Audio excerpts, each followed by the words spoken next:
To make math easy, subscribe my channel Technical Maths by Pradeep Soni and press bell icon for latest math video with short tricks.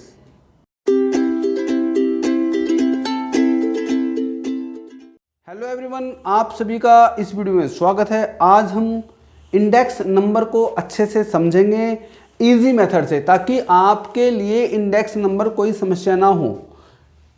तो आप समझते हैं easy method से index number. पहले तो इसकी परिभाषा हम समझ लेते हैं, इसकी डेफिनेशन क्या है, और बाद में समझते हैं इंडेक्स नंबर कितने प्रकार के होते हैं। तो जैसा कि आप समझ रहे हो, डेफिनेशन आपके सामने लिखी हुई है इंडेक्स नंबर की। Measures percentage change in the value of different variables, और an index number is a ratio of two or more time periods. Two or more time periods are involved, one of which is the base time period.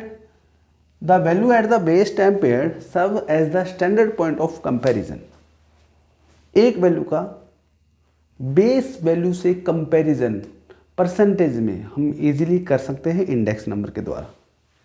Okay, और index number को special type of average भी बोलते हैं। Special type of average, क्योंकि इनमें अलग अलग unit होने पर भी इनका एवरेज इजीली फाइंड कर सकते हैं। अगर हमारे पास क्वांटिटी है और प्राइस रुपीज़ में हो सकते हैं, दोनों अलग अलग यूनिट हैं, फिर भी हम जो है इंडेक्स नंबर में इनका एवरेज फाइंड कर सकते हैं। तो इजीली आप समझ सकते हो कि इन्हें स्पेशल टाइप ऑफ एवरेज भी बोलते हैं।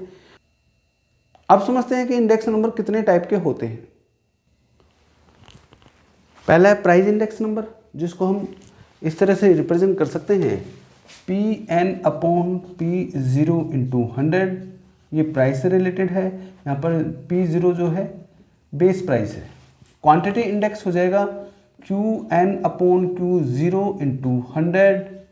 ठीक है, इसके बाद हम समझते हैं value index number. Value index number भी बिल्कुल सिंपल फॉर्मूले से आप समझ सकते हो। VN/V0 × 100।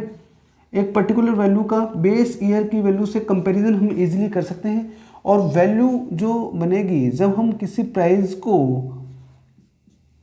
क्वांटिटी से मल्टीप्लाई कर देते हैं, तो वैल्यू बनती है। किसी भी वस्तु की वैल्यू क्या होगी, उसके प्राइस को और क्वांटिटी को हम मल्टीप्लाई कर देंगे, वो उसकी वैल्यू होगी। तो PN/Q0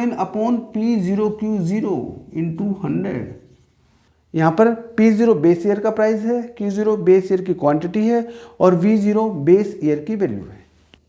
तो उम्मीद करता हूँ ये तीनों इंडेक्स नंबर आपको इजीली समझ में आ गए होंगे। अब हम समझते हैं method of constructing index number.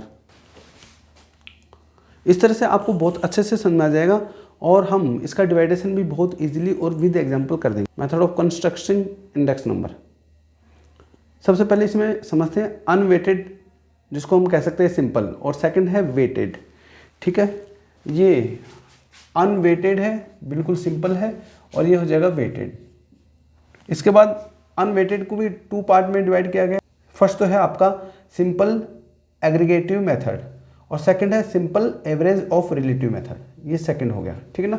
इसी तरह वेटेड में भी है वेटेड एग्रीगेटिव मेथड, और सेकंड है इसमें simple average of relative method.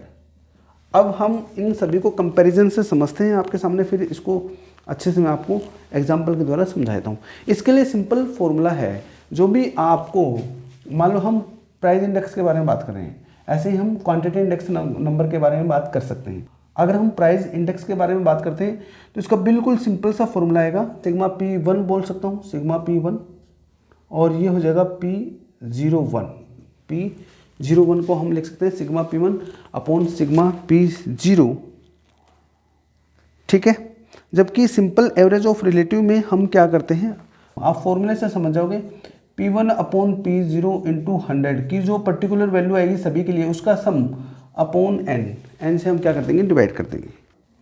इस तरह से रिलेटेड फॉर्मूलाज मैंने बॉक्स में आपको बता दिया है। वेटेड एग्रीगेटिव मेथड, इसमें बहुत सारे इंडेक्स नंबर हमारे आते हैं। लेस्पेयर, पासे, डोरबिस, बाउली, फिशर, मार्शल, एडवर्थ और कैली। ठीक है, और अब बचता है आपका simple average of relative method. इसके लिए जो फॉर्मूला है उसको समझें। इसके लिए फॉर्मूला हो जाएगा P01, ये हो जाएगा sigma PB upon sigma B। और इसको भी मैंने आपको अच्छे से समझा दिया है कि P है प्राइस रिलेटिव है, P1 अपॉन P0 इंटू 100, और V जो है वैल्यू। और वैल्यू के बारे में मैं आपको बताया था P0 into Q0 base value है, जिसको हम V0 से भी रिप्रेजेंट कर सकते हैं। तो इस तरह से सभी इंडेक्स नंबर को हमने डिवाइड कर दिए हैं, अच्छे से उनके कंपैरिजन को समझ लिया है। अब समझते हैं इनके फॉर्मूले हम कैसे याद कर पाएंगे और इनके एक एक एग्जाम्पल। एक सिंपल एग्जाम्पल के द्वारा आप easily unweighted simple index number को अच्छे से समझ सकते हो। इसमें सबसे पहले हम बात करते हैं सिंपल एग्रीगेटिव, और सेकंड आपके सामने दे रखा है सिंपल एवरेज ऑफ रिलेटिव। और एक ही क्वेश्चन दे रखा है दोनों के लिए, ताकि आपको अच्छे से कंपैरिजन समझ में आ जाए। इसमें तो हम क्या लगाएंगे, सीधा सीधा फॉर्मूला लगाएंगे। आपके जो देखो जो पहले का है ये बेस ईयर प्राइस हम मान लेते हैं, ये करंट ईयर प्राइस मान लेते हैं, या जिसका हमें कंपैरिजन करना है वो P1 मान लेते हैं। इसका हम सबका सम कर लेते हैं, ये कितना आएगा 360 आ जाएगा आपके पास। और ये देखो कितना आ जाएगा इसका सम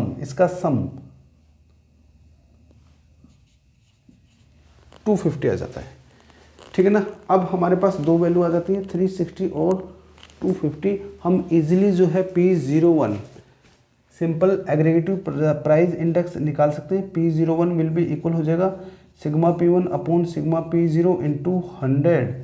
तो आपके सामने वैल्यू आ जाएगी 360 अपॉन 250 इंटू 100, ठीक है। और हम जब इसको सोल्व करते हैं तो ये हमारे पास आ जाता है 144 आपके सामने आ जाता है।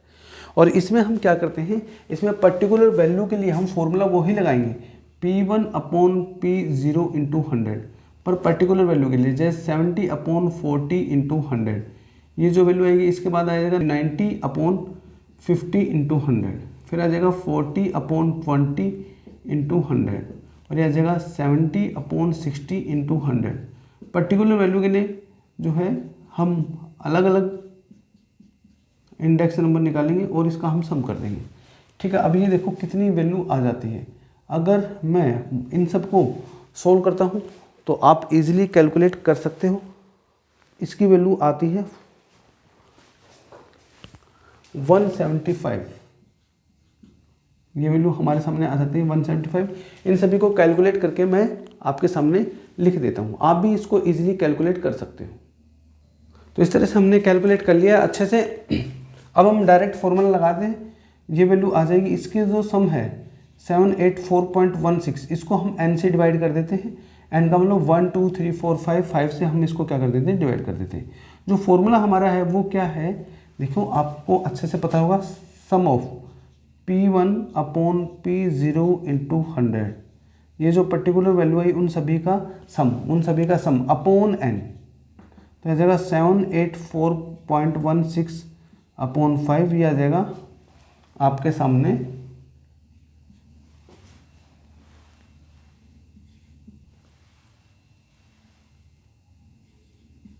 156.83।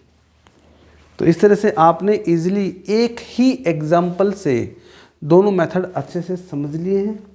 उम्मीद करता हूँ आपको कंपैरिजन अच्छे से समझ में आ गया होगा। अब जो मैं आपको बताने वाला हूँ वो बहुत इंपॉर्टेंट है, आओ समझते हैं उसको इजी मेथड से। तो वेटेड मेथड में सबसे पहले हम पढ़ेंगे वेटेड एग्रीगेटिव मेथड, और आपके सामने सभी मेथड के नाम लिखे हुए हैं, जैसे Laspeyres method, Paasche, Drobisch and Bowley, Fisher, Marshall, Edgeworth and Kallis.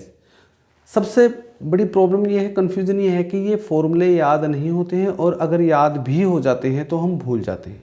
तो इनके लिए मैं आपको थोड़ा शॉर्ट मेथड से बताने की कोशिश करता हूँ। उम्मीद करता हूँ आपको ये अच्छे से याद हो जाएंगे। इनके लिए मैं कुछ आपको टिप्स दे रहा हूँ, आप देखें। सबसे पहले सभी प्राइस इंडेक्स से रिलेटेड मेथड हम पढ़ रहे हैं, इसलिए हम यहाँ पर फोकस करेंगे प्राइस पर, ओके। और इजीली हम लिख सकते हैं इसको P01। इसको याद हम कैसे करेंगे, देखिए याद हम कैसे करेंगे। लास्ट पेयर मेथड के लिए हम एक छोटी सी डिजिट याद रखते हैं जिसको हम कह सकते हैं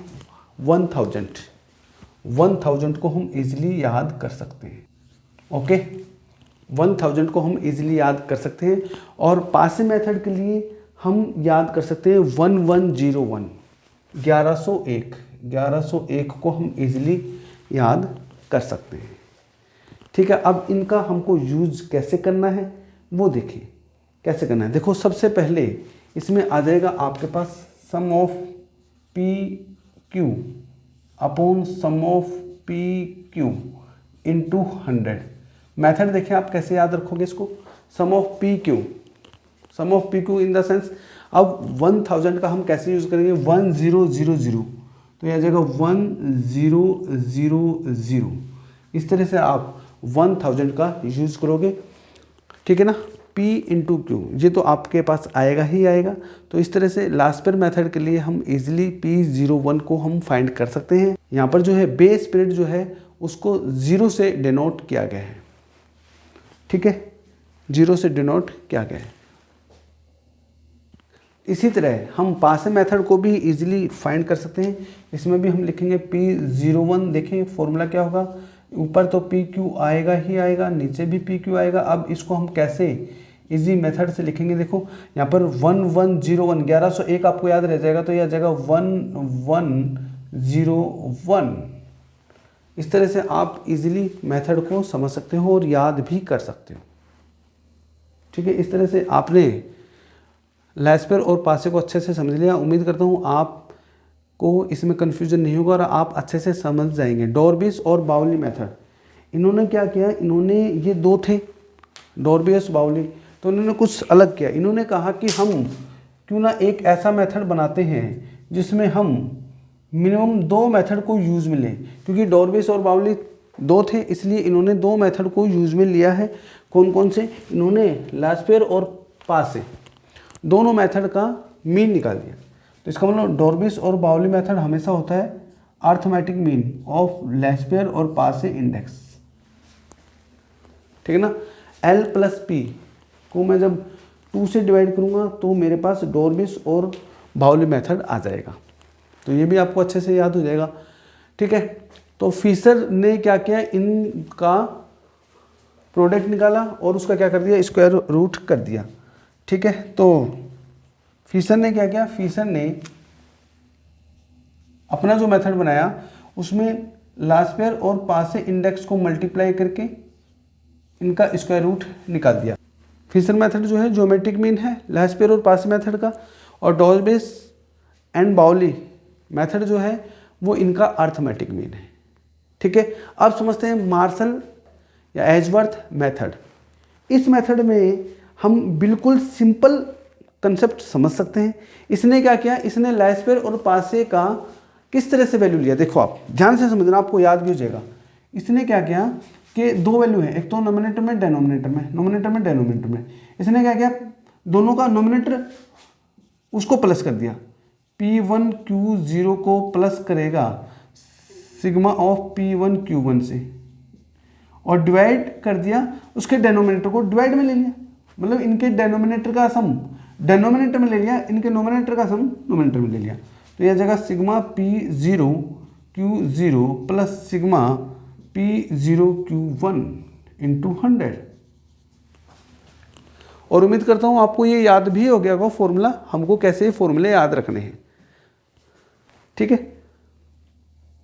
तो इसका मतलब आपने first method last pair method और पासे मेथड को ओनली 2 डिजिट 1000 और 110 के अकॉर्डिंग आपने इजीली एक्सप्लेन कर दिया।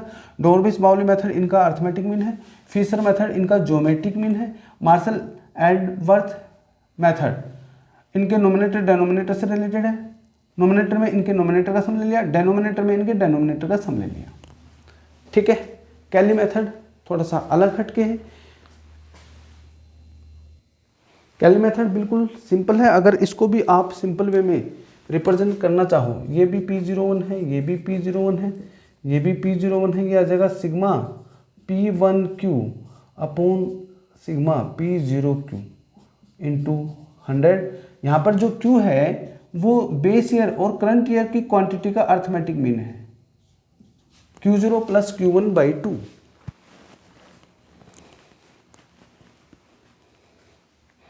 तो इस तरह से सभी मेथड आपके समझ में आगे होंगे और आपको ये कंसेप्ट भी अच्छे से समझ में आ गया होगा, कैसे आपको फॉर्मूले याद होंगे, कैसे आप फॉर्मूले को अच्छे से समझ सकते हो।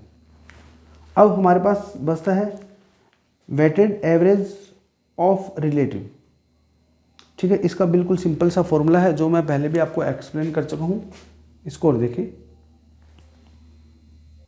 इसका सिंपल सा फॉर्मूला आपके सामने है, sigma PV upon sigma V। ठीक है ना, इसमें ये जो V है ये वैल्यू है, ऐसा होगी P0 इंटू Q0। प्राइस और क्वांटिटी को मल्टीप्लाई करेंगे तो हमारे पास क्या आ जाएगी, वैल्यू आ जाएगी। ओके, और यहाँ पर जो P की वैल्यू है ये हो जाएगी P1 अपॉन P0 इंटू 100। ये आपके पास P की वैल्यू होगी और इसे बोलेंगे प्राइस रिलेटिव। ठीक है, तो इस तरह से आप इजीली जो है कंपैरिजन करते हुए इंडेक्स नंबर को अच्छे से समझ सकते हो, इनके फॉर्मूले को समझ सकते हो। तो सभी स्टूडेंट्स को all the best. Next video में हम इंडेक्स नंबर से रिलेटेड और भी शानदार वीडियो आपके लिए लेके आ रहे हैं। लगातार मेहनत करते रहें और आगे बढ़ते रहें। थैंक्स।